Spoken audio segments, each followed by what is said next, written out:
नमस्कार, आप देख रहे हैं सत्य घोष न्यूज है। मैं हूँ आपके साथ ज्योति कनौजिया। आइए नजर डालते हैं खबर की ओर। सीतापुर नगर पालिका का घमासान युद्ध शुरू हो चुका है। इस समय हम मौजूद हैं पूर्व नगर पालिका अध्यक्ष आशीष मिश्रा जी के निवास पर। इस जो चुनावी समर है, इसमें वो निर्दलीय प्रत्याशी के रूप में उनकी धर्मपत्नी जी हैं। आइए जानते हैं कि चुनाव के बारे में क्या बताते हैं। आशीष जी, 13 प्रत्याशी हैं मैदान में। जी जी।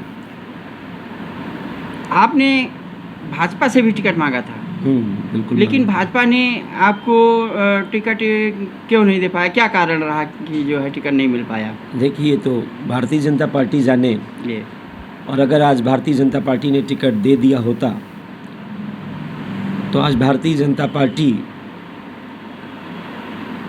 के लिए चुनाव जो है कितना आसान होता, ये हर भारतीय जनता पार्टी का कार्यकर्ता जानता है। टिकट देने के मायने ऊपर वाला जाने कैसे कहाँ क्या होता है, पर अब जो टिकट दिया, अब जनता देखे भाई। अब जनता के सामने प्रत्याशी हैं, अब जनता को तय करना है कि कौन किसकी आवाज़ कितने प्यार से सहजता से सुन सकता है। चुनाव तो आज है। हम तो 2004 से अपने सीतापुर के नगरवासियों की सेवा में रत हैं। अब इस सीतापुर के नगरवासी इसको देखें, चाहे बिजली की समस्या रही हो, पानी की समस्या रही हो, सरकार के कोई और विषय रहे हों, लाइन ऑर्डर की तमाम प्रॉब्लम रही हो, वकीलों का आंदोलन रहा हो, किसानों का आंदोलन रहा हो, सोशल एक्टिविस्ट के द्वारा उठाए गए तमाम मुद्दे रहे हों, हम हर मुद्दे पर जनता के बीच में रहे। जब बिजली के दाम बढ़ाए गए तो भी हम सड़क पर आते थे, और जब हाउस टैक्स वाटर टैक्स बढ़ाया गया तो हम सड़क पर आए। जब पेट्रोल डीजल के दाम बढ़ाए गए, चाहे कांग्रेस के कार्यकाल में बढ़ाए गए, चाहे सरकार में बढ़ाए गए, आवाज़ उठाने वाले हम हों। चाहे शहर में वास्तव में किस तरह से भ्रष्टाचार हुआ, जो 4 चौराहे बने थे और उसमें कितना करप्शन हुआ, सुंदरीकरण के नाम पे जब लूट होनी शुरू हुई तो हम आवाज़ उठाने आए। तो चुनाव तो आज है, जनता के बीच में हम वर्षों से काम कर रहे हैं। तो अब जनता अपने प्रत्याशियों को तय करे कि कौन, इसमें फैसला उनको करना है कि कौन बेहतर है। मिश्रा जी, क्या कारण है कि पार्टियां जो है अपने मूलभूत जो है कार्यकर्ता को टिकट न दे करके, यही भाजपा में हुआ, यही जो है सपा में हुआ, तो वो कार्यकर्ता को न दे करके अन्य आदमी को टिकट दे देती हैं? इसका क्या कारण है आपके समझ में आ रहा है? देखिए, राजनीति में कॉरपोरेट कल्चर बहुत हावी है। राजनीति को व्यवसाय बना लिया गया है।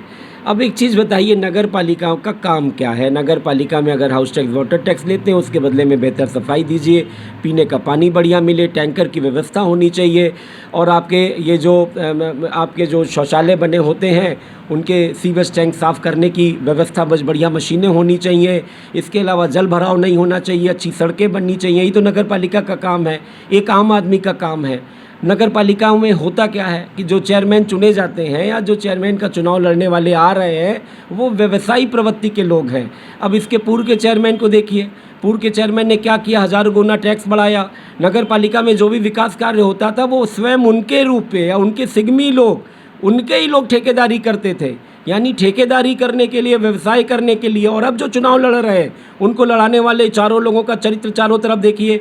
ठेकेदार, गुंडे, बदमाश, मवाली, जितना शहर का है वो आपको ऐसी जगहों पे दिख जाएगा जो पार्टियों से टिकट पाए हैं। तो आप खुद सोचिए, पार्टियां ऐसे किस टाइप के चरित्र के लोगों को टिकट देना चाहती हैं?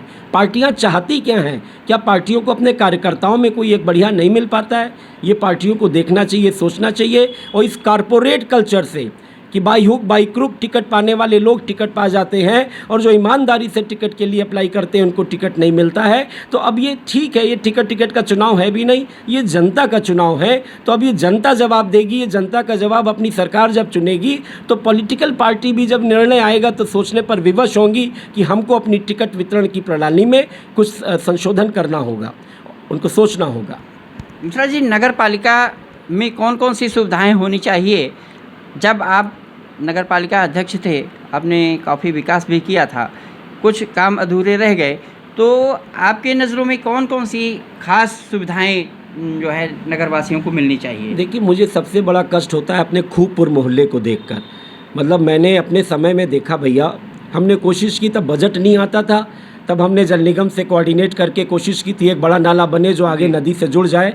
सबसे बड़ा मुझे जो एक कष्ट होता है और शर्म आती है कि बाद के उन 10 वर्षों में, क्योंकि योजना हमने बना दी थी, इम्प्लीमेंटेशन होना था, पर बाद के 10 वर्षों के कार्यकाल में नहीं हुआ और आज भी केवल वहाँ पर खाना पूर्ति के नाम पे वो नाला बना है। खूबपुर के लोग आज भी गर्मी के दिनों में जल भराव से रहने को मजबूर हैं। आवास विकास में आप देखिए, जो सीवर लाइन बनी है उस पर लोगों ने कब्जा किन लोगों ने किया है ये भी जनता जानती होगी। उसमें दुकानें बना दी हैं, सीवर लाइन चौक है, आवास विकास का सीवर लाइन फेल्योर है, वहाँ भी गंदा पानी लोगों के किचन में भर जाता है। ये 2 चीज़ें मुझे बहुत त्रासदी देती हैं। मुंशीगंज चले जाइए, तरीनपुर चले जाइए, श्यामनाथन चले जाइए, नई जो कॉलोनी बन रही है आप उनकी तरफ चले जाइए, वहाँ जल भराव, गंदगी बजाती। तो सबसे पहला मुझे लगता है कि नगर पालिका में एक बढ़िया सीवर लाइन होनी चाहिए पूरे शहर में, और एक सीवर सिस्टम इतना बढ़िया होना चाहिए, ड्रेनेज सिस्टम इतना बढ़िया होना चाहिए। अब जो नालियाँ बनती, ठेकेदार पैसा लेते, नाली बना देते, कहीं ऊंची कहीं नीची, लाखों रुपए की नाली, 10 लाख रुपए का नाला बनाया, उसी में गंदगी भरी है, कोई फ्लो नहीं होता। पूरे शहर का एक वैज्ञानिक अवधारणा के साथ एक सिस्टम होना चाहिए, ड्रेनेज सिस्टम, कि नदी की तरफ पानी जाए, नदी की तरफ फ्लो हो, ऐसे नाले बने, वो नाले नदी से जुड़े। तो सीतापुर तब सुधरेगा जब एक तो पहले ड्रेनेज सिस्टम हो, तो रोग होने बंद हो जाएंगे। डेंगू से लोग सीतापुर में मरे हैं। ये सिस्टम, आप जगह जगह चौराहे जाइए, मैं स्वरूप नगर में था, इतनी गंदगी, आप अपने घर के बाहर निकलिए, कभी वहाँ पे सफाई नहीं है। तो आप स्वयं, आपका जहाँ पर घर है आप भी जानते होंगे, वहाँ पर भी बड़ी मुश्किल से आप रोड बनवा पाए, वहाँ पर कितनी गंदगी रहती थी। ऐसे हर गली में है। तो मैं तो शहर वासियों से कहूँगा, नगर पालिका में वोट देना है, अपने घर के बाहर निकलिए। अगर आपको घर अच्छा दिख रहा है, सफाई अच्छी दिख रही है, तो आपको अगर लगता है कि आपके पूर्व प्रत्याशी ने अच्छा काम किया है, अगर वो लगता है तो फिर नज़र देखिए उसने टैक्स कितना बढ़ाया, दाखिल खारिज में कितनी वसूली की, कितना रुपया लिया, किस तरह का व्यवहार किया, या जो और प्रत्याशी आ रहे हैं क्या आप उनसे मिल पाएंगे, क्या आप उनसे अपनी बात सहजता से कह पाएंगे। जो ये 3-4 चुनाव हमेशा 13 लोगों में नहीं होता है, चुनाव सिमटता है 1, 2, 3, 4 लोगों में। इन 4 लोगों को आप सामने रख लीजिए, इनके नाम रख लीजिए, इनकी फ़ोटो रख लीजिए, इनका काम रख लीजिए, इनका चरित्र और इतिहास लिख लीजिए, इनका नगर में कराए हुए सेवा कार्यों को नोट करिए। मतलब उनका क्या काम है, जो चुनाव लड़ रहे हैं। चुनाव में प्रत्याशी के नाम जरूर हैं, पर लड़ने वाले बड़े बड़े महारथी हैं, जो सो कॉल्ड बड़े बड़े लोग कहे जाते हैं, उनका नाम रखिए, उनका बायोडाटा रखिए कि उन्होंने क्या क्या किया है, क्या कर सकते हैं। एक तरफ फलां है जो यहाँ पर 15-20 साल हैं, एक वो हैं जिनका बड़ा नाम है, जिन्होंने ये किया है, वो क्या करेंगे। सीतापुर की नगर पालिका उसमें सुरक्षित रहेगी, सीतापुर शहर उसमें सुरक्षित रहेगा, व्यापारी उसमें सुरक्षित रहेंगे, छोटे कर्मचारी सुरक्षित रहेंगे, गरीब लोग सुरक्षित रहेंगे, जो झाड़ू लगवाने के लिए, टैंकर मांगने के लिए जो फ़ोन करेंगे, क्या वो सुरक्षित रहेंगे। वो अपने आप को सोच लें। सीतापुर को बनाना है, सीतापुर को बचाना है, निर्णय सीतापुर की जनता को लेना है। हम डट के लड़ेंगे। मैं अधिवक्ता समुदाय का कोटिशा प्रणाम करता हूँ, उनके आशीर्वाद से 2006 में हम चुनाव जीते थे, जब अधिवक्ता समुदाय सब एकजुट हुआ, शहर का व्यापारी एकजुट हुआ, शहर का हर वर्ग एकजुट हुआ। हमारा चुनाव न जाति का है, न बिरादरी का है, न पैसे का है, न धन बल का है, न माफिया बल का है। हमारा चुनाव आम जनता की शक्ति का है। उस शक्ति के सहारे हम चुनाव मैदान में हैं और जनता से आशीर्वाद की मांग करते हैं।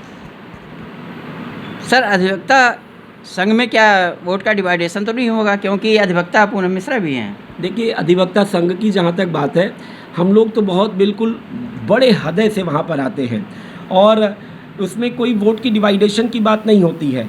कौन व्यक्ति वास्तव में उनके आशीर्वाद से इस महासमर में कामयाब हो सकता है, ये अधिवक्ता को देखना है। अधिवक्ता कभी दूसरे अधिवक्ता की बुराई नहीं करता है। अधिवक्ता सब एकजुट है और हम लोग किसी इशू की बात कर रहे हैं, मूल्यों की बात कर रहे हैं। हम लोग कोई आपस में टकराव की बात नहीं कर रहे हैं कि हम अच्छे हैं, वो बुरे हैं। हमने सब कुछ जनता के सामने छोड़ दिया है, जनता तय करे। सर, हमारे चैनल के माध्यम से सीतापुर की जनता को क्या संदेश देना चाहेंगे? मैं आपके चैनल को साधुवाद धन्यवाद दूंगा कि आपने मुझे इस लायक समझा, अपने चैनल पे मेरी बात रखने की कोशिश की।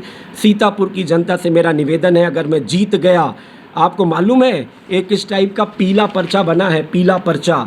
ये पीला पर्चा ये आतंक का प्रतीक है। इस पीले पर्चे को स्वकर प्रणाली के नाम पर आपका सेल्फ डिक्लेरेशन करा के हज़ारों गुना टैक्स बढ़वाया जा रहा है। जो 400, 600, 800 रुपया टैक्स वार्षिक था, 1000 रुपया वार्षिक था, वो 2-2, 4-4 लाख वार्षिक तक कर दिया गया है। इस पीले पर्चे को तमाम तरफ से समाप्त करने का काम जीतने के बाद हमारी प्रत्याशी करेंगी। बढ़ा टैक्स जो है है वो उसमें समाप्त करने का काम किया जाएगा। दाखिल खारिज आपका तत्काल किया जाएगा। सीवर सिस्टम का प्लान लागू किया जाएगा। ड्रेनेज सिस्टम लाया जाएगा। और सीतापुर महोत्सव जो आपने देखा था, जिसमें राष्ट्रीय और अंतर्राष्ट्रीय स्तर पर सीतापुर की प्रतिभाएं पहुंची थी, उस सीतापुर महोत्सव को मैं आपके सामने अभी कुछ दिनों में प्रस्तुत करूंगा। उनके पुरानी चीज़ों को आप देखिएगा। वैसा सीतापुर महोत्सव सीतापुर के लोगों को शैक्षिक और सांस्कृतिक गतिविधियों को एक अंतर्राष्ट्रीय और राष्ट्रीय मंच देने का काम करेगा। वो हर वर्ष हुआ करेगा। मैं आप लोगों से निवेदन करता हूं कि किसी दबाव में ना आइए। ये दल का चुनाव नहीं है, किसी दल का बचा नहीं है। हर दल में तो देखिए झंझट आपको दिख रहा है। ये दल के प्रत्याशी का चुनाव नहीं है। चारों पर्सनालिटी को, उनके लोगों को सामने रखिए और दिल से फैसला लीजिए जो आपकी सेवा कर सकता हो, या जिसने अतीत में की हो तो उसमें किसने बेहतर की, किसके कार्यकाल में आपको अपना जैसा कार्यकाल लगा, अपना जैसा भाई बेटा लगा, आप उसको चुनिए। मैं आपके सामने आज जनता की अदालत में हूँ। ये थे आशीष जी, श्रद्धा मिश्रा के पति, प्रतिनिधि के रूप में अपना वक्तव्य दे रहे थे। कैमरामैन परीक्षित के साथ लक्ष्मीकांत वाजपेयी की खास रिपोर्ट। इस खबर में फिलहाल इतना ही। बने रहें सत्य घोष न्यूज के साथ।